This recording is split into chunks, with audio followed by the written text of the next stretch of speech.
خانپور سے 10 کلومیٹر کے فاصلے پر انتہائی خوبصورت مناظر پیش کرتی قدرتی جھیل ڈھانڈ گھاگری حکومتی عدم توجہ کے باعث تباہی کا شکار ہو چکی ہے، اور وقت کے ساتھ ساتھ اس قدیم قدرتی جھیل کی لمبائی چوڑائی بھی بہت حد تک کم ہو چکی ہے۔ چند سال پہلے ہم یہاں دوستوں کے ساتھ آئے تھے تو یہاں بہت رونقیں تھیں۔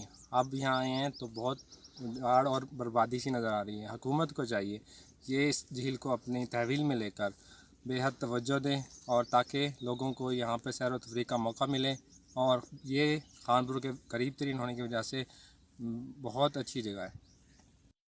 کہا جاتا ہے کہ ایک زمانے میں نواب صادق اپنے مہمانوں کے ساتھ اس جھیل میں کشتی بانی کرتے ہوئے مچھلی کا شکار بھی کرتے تھے، مگر اب وقت کی ستم ظرفی سہنے والی اس جھیل کی رانائیاں بہت حد تک معدوم ہو چکی ہیں۔ میری وزیر اعظم سے ریکویسٹ ہے یہاں پر توجہ رکھیں اور میرے جیسے بچے بھی انجوائے کرنے آ سکیں۔ اگر حکومت توجہ دے تو اس جھیل کو بہت ہی اعلیٰ قسم کا تفریحی مقام بنایا جا سکتا ہے، جہاں پر مقامی افراد کے علاوہ دور دراز سے سیاح بھی اس جھیل کے خوبصورت مناظر سے لطف اندوز ہونے کے لیے آئیں گے، اور یہ جھیل حکومت کے لیے ایک اچھے زر مبادلہ کا باعث بنے گی۔